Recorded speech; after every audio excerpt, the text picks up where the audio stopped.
শেখ হাসিনা যদি 7 তারিখের এই নির্বাচন করতে পারে তাহলে আমি কি আপনাকে বললাম তাদেরকে সরানো অনেক কঠিন হবে। 7 তারিখ নির্বাচন হবে না, এইভাবে যদি করতে পারেন তাহলে আন্দোলনে আছি, তাহলে আন্দোলন থেকে সরে যাব। যে অবস্থা, আপনি আগামী 7 তারিখ, আজকে আমাদের নেতারা বলতেছে নির্বাচন হয়ে গেলেও সরকার গঠন করতে পারবে না। এই সমস্ত কথা আমরা শুনতে চাই না। আওয়ামী লীগ কেন নির্বাচন করবে? এর জবাব দিতে হবে। আওয়ামী লীগ যদি নির্বাচন করতে পারে, এই নির্বাচন ঠেকাতে হবে। বাংলাদেশে লক্ষ লক্ষ কোটি কোটি নেতা কর্মী রয়েছে, জামাতের, বিএনপি, তারা কি করবে ওই দিন?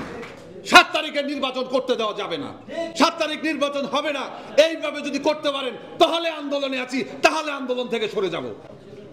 শেখ হাসিনা যদি 7 তারিখের এই নির্বাচন করতে পারে তাহলে আমি কি আপনাকে বললাম তাদেরকে সরানো অনেক কঠিন হবে। অনেক গল্প শুনেছি, 2014 সালের আগে আমরা অনেক কিছু শুনেছি। 18 সালের নির্বাচন থেকে আসার পরে আমরা এই গণশুনানি করেছিলাম। এখানে সুব্রত দা আছে। আমাকে একজন বলে যে আপনি প্রস্তুতি নেন, 3 মাস পরে আবার নির্বাচন হবে। ওই 5 বছর গেছে না? 14 সালের পরে 5 বছর গেছে না?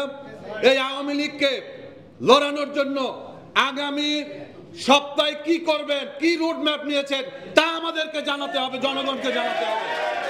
আমরা রাস্তায় অবস্থান নিতে চাই, আমাদের বাসায় থাকার মতো অবস্থা নাই। আজকে এক সবচেয়ে খারাপ অবস্থায় হচ্ছে তৃণমূল আর ছিন্নমূল। এই তৃণমূল এবং ছিন্নমূলের নেতা কর্মীদেরকে বাঁচাতে হবে।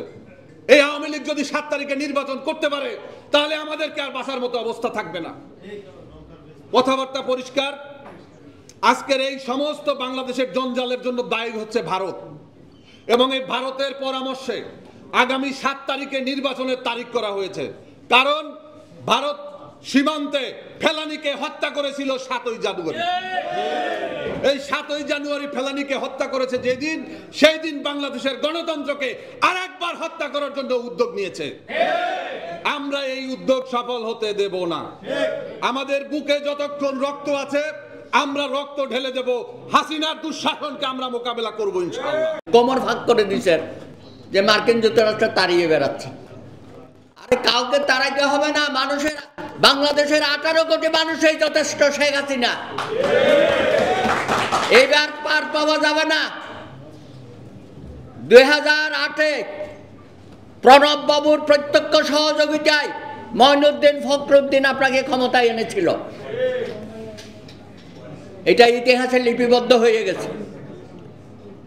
2014 সনে সুজাতা সিং প্রত্যক্ষ মদতে আরেকটি সার্কাসের নির্বাচন হয়েছিল। আর 2018 সনে তো পুরা ভারত সরকার, আপনি বলেছিলেন আমি তো সব দিয়েছি, ভারত যা চাইছে তার থেকে বেশি দিয়েছে, এখন আমাকে দেন। আমাকে দেন মানে কি? হাসিনাকে ক্ষমতায় রাখেন। তা আপনি আওয়ামী লীগটাকেও আজকে ধ্বংসের দ্বার প্রান্তে নিয়ে, ওই বরিশালে নাকি লাল টুপি আর হলুদ টুপি 2 ভাগ হয়ে গেছে, দেখেন নাই? এগুলো আরো বেরোবে। আওয়ামী লীগের ঘরে ঘরে গৃহযুদ্ধ লাগিয়ে দিয়েছেন। বঙ্গবন্ধু বাকশাল করে আওয়ামী লীগকে বিলুপ্ত করেছিল। শেখ হাসিনা 2023 সনে এসে 7ই জানুয়ারির মাধ্যমে আওয়ামী লীগকে মৃত্যুর দিন 7ই জানুয়ারি বাংলাদেশে অনুষ্ঠিত হবে।